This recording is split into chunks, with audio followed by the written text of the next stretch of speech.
It's time to accelerate. Hi, I'm your host, Andy Paul.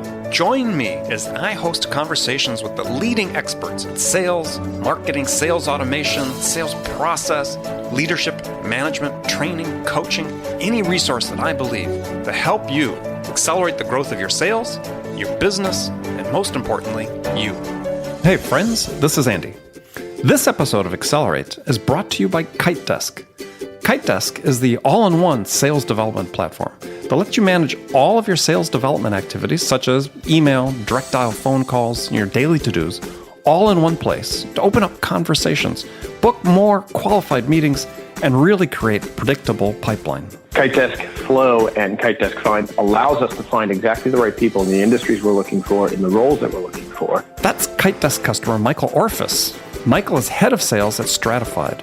In addition to the all-in-one management of his sales development team's days, Kitedesk helps him with another big part of his job. We have the ability with Kitedesk to do what we call targeted campaigns. Our conversion rate from what we were doing in the past to what we're doing now has been really massive. So you don't have to take tons of time to research, prospect, then blast large lists of people that never turn into sales opportunities. We're seeing higher clicks, we're seeing higher open rates, and without question, we've seen a massive increase in pipeline generation. So, to learn more about Kitedesk, schedule a free demo, and learn how to create predictable pipeline at your sales organization, go to kitedesk.com/accelerate. That's KITEDESK.com/accelerate. Hello, and welcome to Accelerate. I am excited to be joined by my guest today. Joining me is Dianna Geairn. She is the irreverent sales girl. Dianna, welcome to Accelerate. Thank you, Andy. I'm delighted to be here. Well, that's great. I'm delighted to have you on the show. So take a minute, introduce yourself, maybe tell us a little bit about what you do, and maybe also take us back to the beginning. How'd you get your start in sales? Sure. As you mentioned already, my name is Dianna, and my organization is called the Irreverent Sales Girl. So what makes you irreverent? What makes me irreverent? I'm willing to turn the sales myths on their heads and say it straight and actually add a dash of humor to my message. So my tagline is bringing a dash of dignity to the art of selling, which not a lot of sales experts really love my tagline, but I'll tell you what, the general public really still gets what I'm talking about. So, well, let's, all right, you finished, we're going to come back to that. You finished talking about what you do, and then we're going to talk about dignity. Yeah, well, the whole idea behind the Irreverent Sales Girl and sort of the end game is that if I've gotten my job done, when you're at a cocktail party and you're introducing yourself as a salesperson, it'll have exactly the same reaction as I'm an architect or I'm an accountant. Just kind of like it's a profession. They don't need to run away from you at the cocktail party. You're not something to be scared of. And you're not somebody to roll their eyes and say, oh, I just hate dealing with salespeople. Because I really believe that most salespeople are out there with a lot of passion, a lot of heart. I think it's a hard job. I think that the professional salespeople really actually do care about their clients getting a result that makes a difference for their business or their lives. And those are the people and their work that I like to highlight and elevate and reward with my messages. Okay. So your business does a couple different things, as I recall. So explain what you do. Yeah, well, there's a couple. So one of the things that I've been told makes me a little bit different as somebody who publishes books or publishes blog articles or gets on the stage to talk about selling is that my daytime gig is I'm actually doing selling for clients. I have 8 clients that outsource their sales activities to me. And then I'm blogging and authoring and speaking about what actually is happening right now. So if I write a blog article, that thing in sales that I'm highlighting actually happened to me yesterday. Believe it or not, after the many, many years that I've had of successful cold calling and prospecting, I still get sweaty palms and my heart pounding in my chest when I'm about to make a call to a CEO. So I have 2 arms to my business, and I like to say it as I sell by day and I fight sales crimes by night. So how do you fight sales crimes by night? You don't put on a costume, or do you? Well, the Irreverent Sales Girl is her own cartoon character. But I blog. I have a stage show. I do interviews like this. Now, obviously, we're not doing this at night. I know, but you just sort of glommed right by the stage show. So tell people, because and people can see this online, is part of what you do for talking about sales and so on is you have I was going to call it a musical review, but you've got a stage show. Yeah, it sort of is. The impetus of the stage show was, I don't know if you remember, but, and this is probably going to date me a little bit, but I really was transfixed with Eddie Murphy and his show Raw. Here's this guy that is breaking all the norms of stand-up comedy, and he's out, in this red leather outfit and in your face and talking about how life really is, and, sort of turning assumptions on their heads. And I thought it was such a powerful, cool way to deliver a message that I thought, what if I brought something kind of similar to that to the world of sales? So we developed this stage show that includes animation. It includes a band, and we really tailor and customize the message that we put forth to the audience for sort of what the client wants to be communicating, either in their sales kickoff event or their sales recognition event.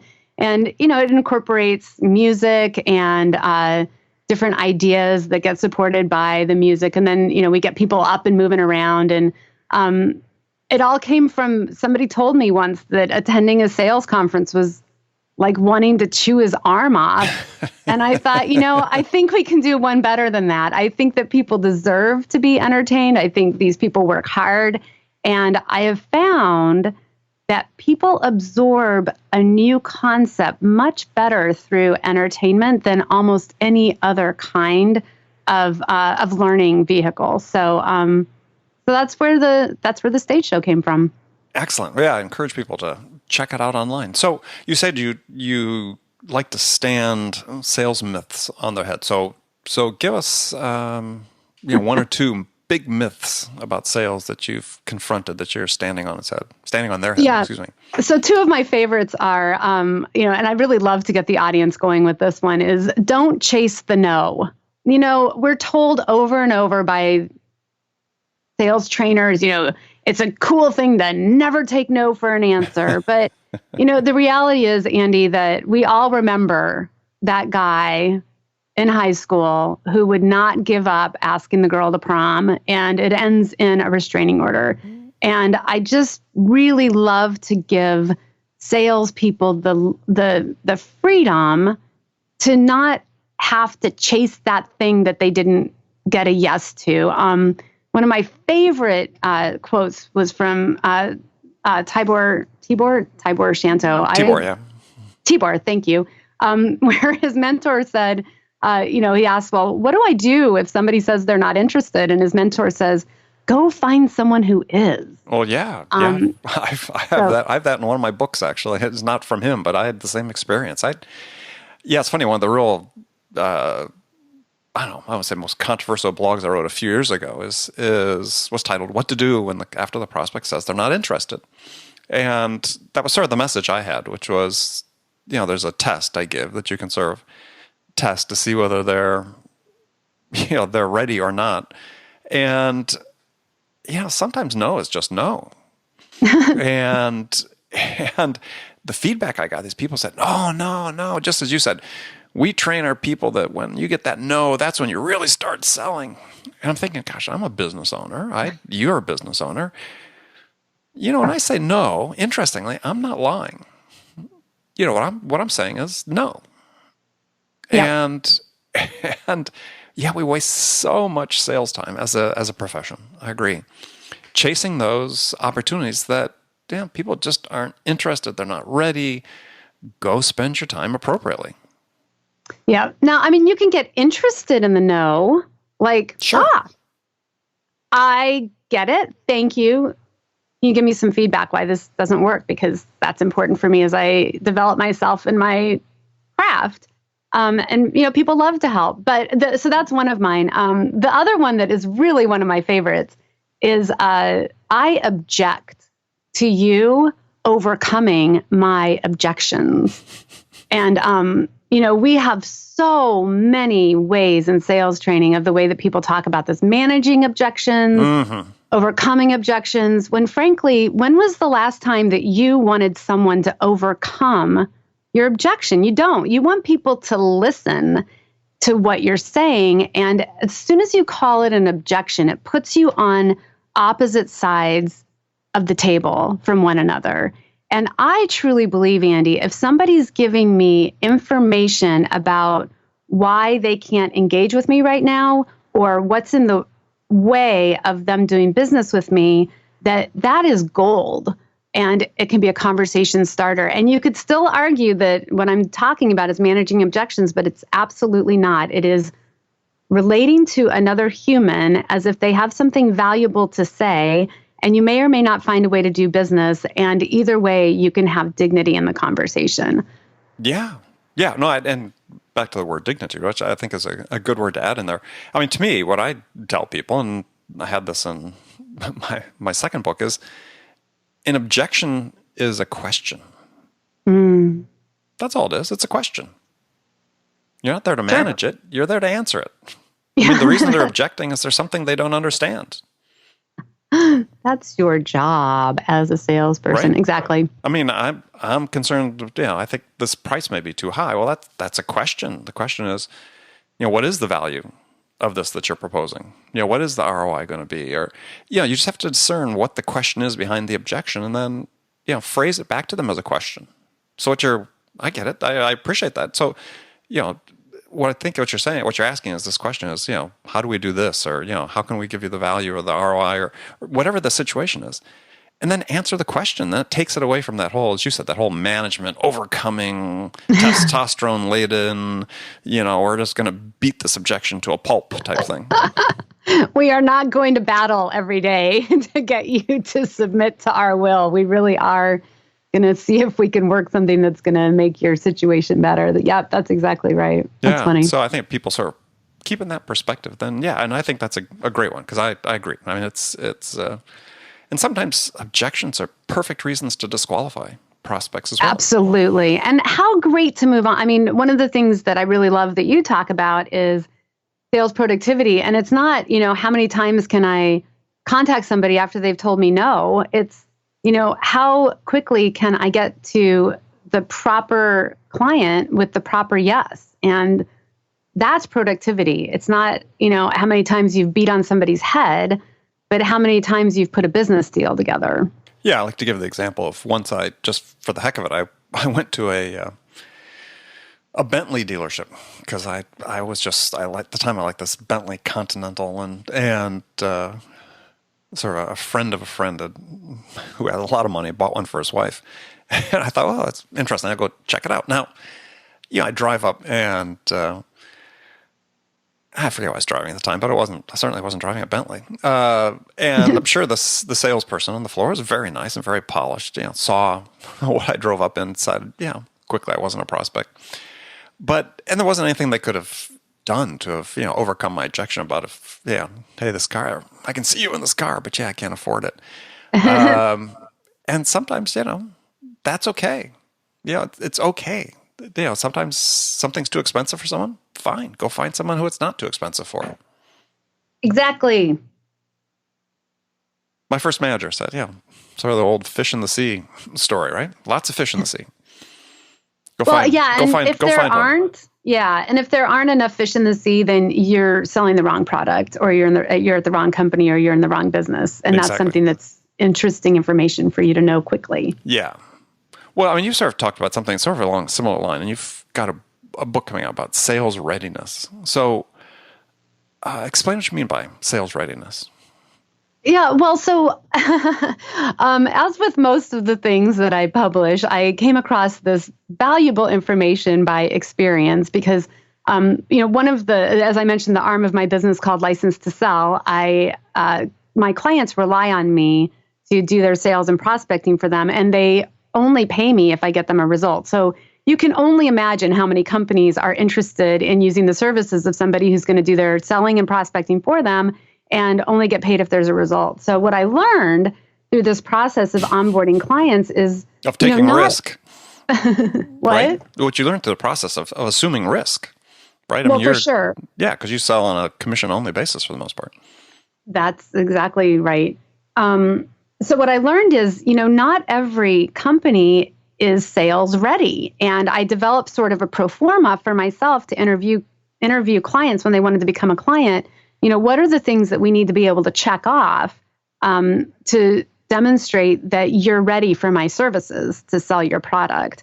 And what came of that was very interesting. A couple of my prospective clients took this checklist, went away, and started filling in, the gaps, and then coming back to me and saying, "Are we ready now?" And then we'd work through that. And so it became sort of a consulting service for free that I was giving to these clients to get their businesses sales ready. But I learned a lot also about one of the biggest mistakes that entrepreneurs make when it comes to sales readiness is they think they're ready to go to market, and they'll hire a marketing firm that they found online, like this digital online marketing system is going to solve all your problems. And the consultant's going to charge you tens of thousands of dollars to do this big campaign and rollout. And at the end of the campaign, these people were having 2 or 3 leads total that they couldn't convert. And my question to them was, well, how do you go back? What have you said to this marketing group? Are you getting your money back? Or how are they being held accountable? And when they asked, why did we get these crummy results? They're like, well, it just didn't work. Now, nobody was sending a check back to them. So I had a lot of concerns for these entrepreneurs. And I started to, sort of uncover these elements of what makes a business sales ready and what makes it not sales ready for my own sake, because I can't spend a lot of time working with a client that isn't going to ultimately return on my investment. But also, I find that it's kind of helping them build their business too. Well, let's talk about some of those. So the first one I think you identified as perhaps the number one mistake is that, entrepreneurs or business owners, people get into a new business or new companies, is that they don't appropriately identify and validate the market. Yeah, I think that's right. So my question to people is, what's the evidence? What is the evidence that somebody wants to buy this product at this time at this price? Because a lot of people are going to market with a new idea, or they've turned something that was selling really well and decided that they were going to go into a new market with a modified version of it, something along those lines. And, you don't always know. So I want to see that there's evidence that somebody is paying the amount of money that you're asking for it at the time right now that, that we're going to be out there in the marketplace, and, and that they're paying the price for it. So I really want evidence that you can demonstrate that people actually want what you've got. So that's sort of a conundrum, though, for a new business, is that, the evidence perhaps is hard to come by. It's hard to say, okay, we're ready to start selling something because we've already sold it. But another way to do that is actually to go out and actually talk to customers, right? Validate some of your assumptions, or saying they're buying something roughly equivalent from somebody else. Well, that's right. I see. I would actually push back on that assumption a little bit, because I find that when you listen to what people are asking you to provide in their lives, that you will stumble across those products that people are ready to buy, and they're coming at you all the time. And this is exactly how I built my business. I have to tell you, I did not go into business for myself to be cold calling and prospecting for my clients. I really wanted to build all of the Dash of Dignity stuff and the author and the stage show, and that's all absolutely happening. But what I found was when I would go out to people and say, I am getting scrappy and I want to bring money into my business, what do you need me to do? What I saw was they knew that I was an awesome salesperson. So they're like, well, I would really love it if you were doing my selling for me. And it just turned out that it's something I love and it's something people wanted, and I would have never dreamed it up. So when I started listening to what people expected from me and wanted from me, that's when I started building a really lucrative product. So that's why I mentioned before, is talking to customers. Is that's, if you're not selling it, go talk to customers, find out if they want what you want. I mean, it's not like you're doing extensive market research, but you got to validate the niche somehow. Well, and some businesses that are building a new product, a new mousetrap, and they have a significant hefty investment in the development of that product, instead of spending a lot of money on a marketing firm or a PR firm to push out what you've built, I think it's not a bad idea maybe even to invest in somebody who's a market research professional. Just divert those dollars that you were going to create in marketing and develop them towards market research so that you really get a good understanding of, how big your total market is, who's willing to buy, who is buying. Those kinds of pieces of information allow you to go to market much more intelligently. So another area that you talk about that's sort of a key indicator of sales readiness, but also a mistake that you see made is that entrepreneurs hire too soon on the sales side. Absolutely. I mean, if I am suspicious of a business owner that can't sell their own product. Oh, I agree, 100%. I talk about this all the time, is that if you're the entrepreneur, you have to go out and sell what you're doing first. You need to understand what makes it sell. There is not one of my clients that can't sell their product better than I can. Do you know what I mean? Sure. No, wait. The opposite way around. I can't sell my clients better than they can. And oftentimes what I'm selling, Andy, is the opportunity to have an appointment with my client so that we can put the deal together. Do you know, when they demonstrate that they really are invested in the relationship, then they get to talk to the business owner who's going to solve a problem for them. So, so the people, and I don't mean you have to be a salesperson, but you've got to be able to speak effectively about your product and passionately about your product so much that somebody wants to try it or experience it. The business, there's no better salesperson than the business owner. And I think once you get to sort of your own capacity as the business owner, or that there are people out there that want to buy from you, but really you want to spend your time working in different parts of the business, that's the time to start considering bringing a sales professional on. But I think business owners think that they've got something and the market should want it, and then they hire a salesperson who's supposed to be a crackerjack, and then the salesperson fails. And, it's a story that I've seen many, many times. So the other thing that goes along with that is, in terms of hiring too soon, is, as you talk about, is the not having a list, not knowing who to call on. Yeah. And so, people hire salespeople and then say, okay, go find the people to talk to, which in this day and age is sort of backwards and certainly a waste of time. Yeah, in the old days it was, here's the phone and here's the yellow pages. Or here's Hoover's.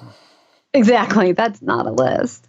Now, this has been a criteria for me bringing people on as a client. And I think that you can start a little bit more rudimentary if you're the entrepreneur that's selling for yourself. But if you're bringing on somebody like me to sell for you, or somebody into your business full time, I think you really need to have a few things. I think you need to have, who is the title that we sell to? What is their name? What is their email address? What is their phone number? I get a lot of clients that want to come to me and say, hey, we'll just scrape LinkedIn and can start selling from there. And I say, well, no, because I don't have a phone number for those folks. And then you've also got to have a trigger. So what is the likely trigger? What is it that makes us think that this person on this lead list is actually somebody who's going to be interested in what we've got? So those are the 5 things that I want in a lead list to take a client on. Mm-hmm. So how often do you find that they don't have it? My clients have got it. And, to be fair, it doesn't have to be the comprehensive set of people that you're calling on. But when I've got 20 names, titles, phone numbers, emails, and triggers that I can start selling to, then it gives me the information I need to hunt for other people that are similar buyers. So it's not that you have to have a comprehensive list. It's that you've got to have a really workable, tight list to start with that informs your sellers on how to find those other people that make for good prospective leads. Does that make sense? Sure. Well, in some degree, you're defining the persona. Exactly. Who's your ideal client profile? Exactly. And once you understand what your ideal client profile is, then you can go find other people that look just like or similar too. Exactly. So,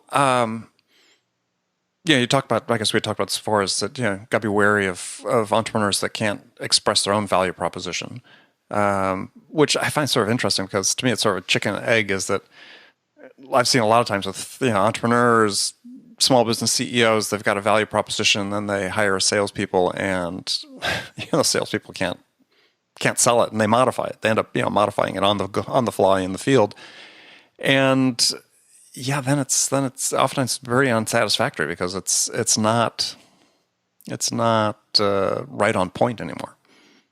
Well, that's right. And, it's funny. I think that the word or the phrase value proposition has become sort of misunderstood. So the way that I like to say it is, can you articulate the value of your offer from your customer's point of view?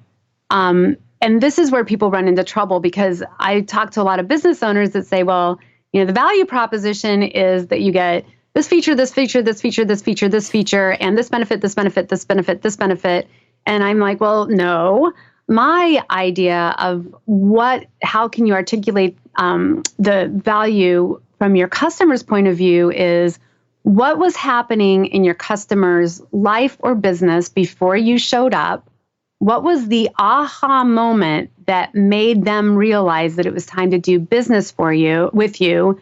What was it like to do business with you, and what result did they get in their business as a result of working with you? That's when somebody can say those things, and I hear it from their customers, because I do like to do customer interviews, and I sort of couch it as getting testimonials about the client.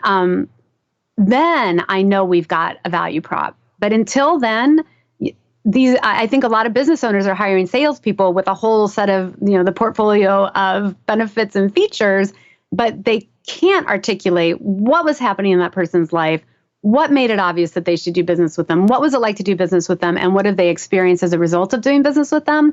That arms a salesperson with some really good stuff to go to market.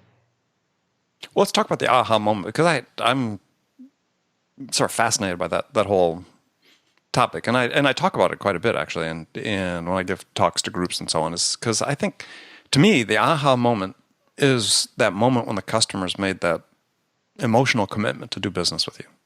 Yeah, and it precedes getting the order by days, weeks, or months sometimes. But there is that aha moment when the switch flips in the mind of the prospect.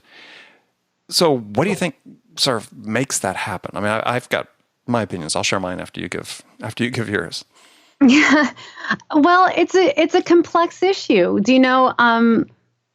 And I think this is one of the reasons why business owners really need to dig in and do a customer satisfaction survey and dig in and ask these questions of the customers and start to hear them in their own words. But just to kind of give a sense of what I mean by it from a very, very simplistic kind of point of view, you've got a 28 to 34-year-old woman who is single, and then she gets married, and then she gets pregnant. All of a sudden, this person and her family members are a good prospect for a baby stroller company.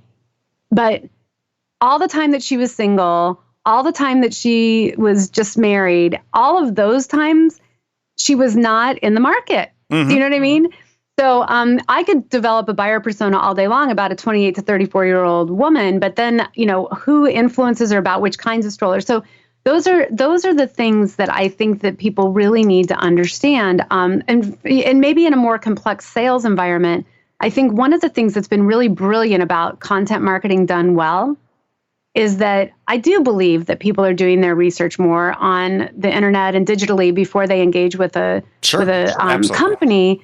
And what's awesome about content marketing is, I mean, when you think about it, Andy, when are the times that you're going out and looking for resources from experts? It's not when you've got a good idea about the problem. It's when you're failing to solve a problem.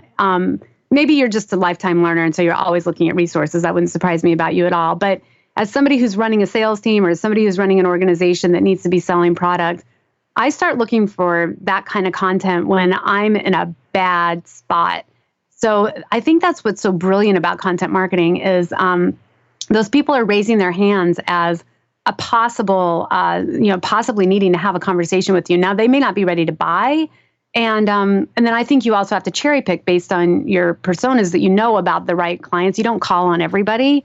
But I think those are good indications of you might be facing down a trigger event. Conferences are a great place. If people are attending conferences or trade shows, you may know that they're in the marketplace. But I'm interested in your ideas. What are your ideas about I was thinking triggers? about that aha moment, right? For me, the aha moment is a level of commitment, if you will, on the part of the buyer that, this is who I want to do business with. And I think those moments happen not because your product is great, not because you've the best value, the best ROI, because chances are the prospect and the buyer sort of already knows that to some degree, right? I mean, they've done their research. There's a great book out, which I've been talking a lot about recently, called Absolute Value. I think the subtitle is What Truly Influences Customers in an Age of Nearly Perfect Information. And what these researchers have found, and the authors found through their professors at Stanford, is that, contrary to popular belief, that actually buyers today actually are not overwhelmed by the information that's available online, as they're actually quite adept at using that information to reach a position to sort of make what we call that good enough decision, where they can understand what the experienced value will be of a particular product or service. Yep. And so when they sort of reach that point and then they still have some remaining questions that they have, then they need to talk to a salesperson. Yep. And at that point, it's really what my belief is, my experience, and my own research has shown, it's really what the salesperson does from that point forward that creates those aha moments that solidify you as the emotional choice, if you will, for the buyer. And so it could be something as simple as being incredibly responsive. If you have a commitment as an organization, as an individual, to say, look, customers call me, I get a lead, I'm going to be back to them in 5 minutes.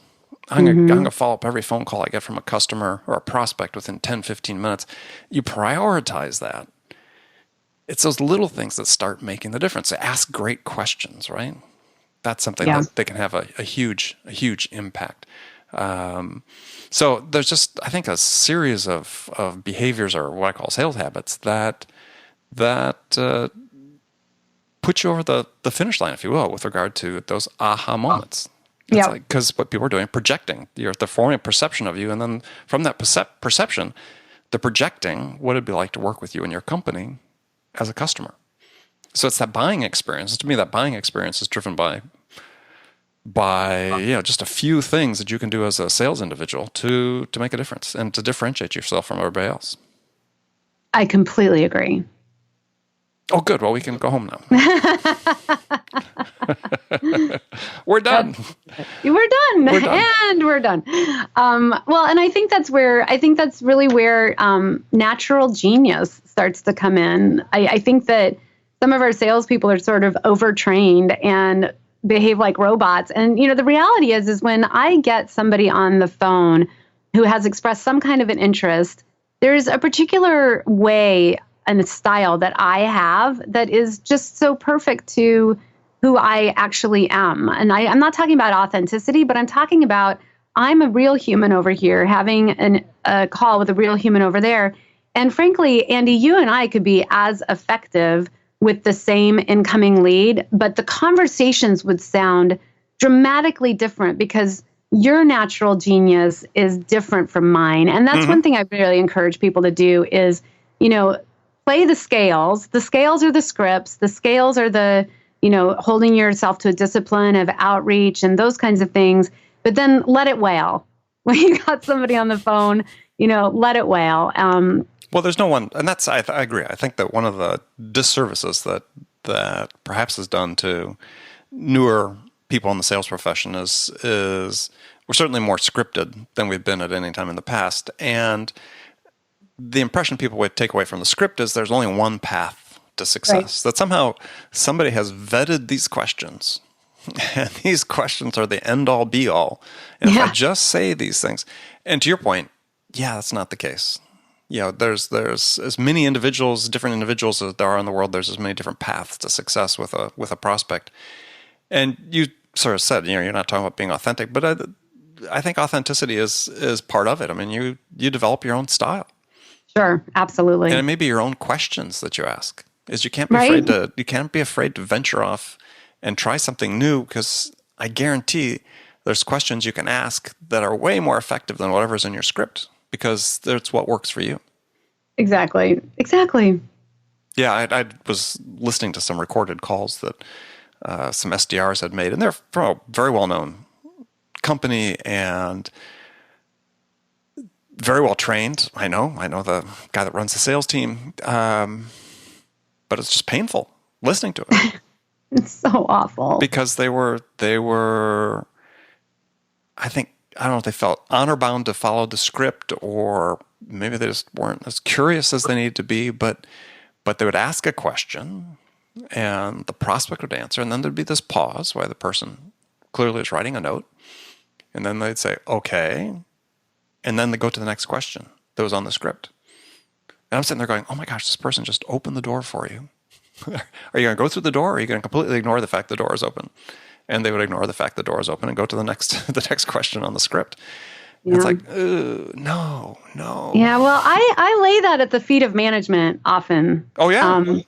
If you don't give your salespeople the ability to get out there and take risks and go off script, which a lot of these companies don't. I mean, they're listening to every call. They're evaluating every word that was spoken. I mean, that's too terrifying. I couldn't perform in that kind of a sales job ever. So I think, companies like Zappos that allow their people to go off script and take risks and make big mistakes, that's where you're going to unleash the natural genius that lives in your sales team. Yeah. Well, that's right. Exactly. I love the phrase, the natural genius. So now we get the last segment of the show where I've got some standard questions I ask all my guests. And first one's a hypothetical scenario, and this just primed for you. And in this scenario, you, Dianna, have just been hired as VP of Sales by a company whose sales have stalled out. And the CEO is anxious to hit the reset button, get things back on track. So you're in charge. What 2 steps would you take your first week on the job that could have the biggest impact? Oh, that is a great question. Well, that's why I get paid the big bucks.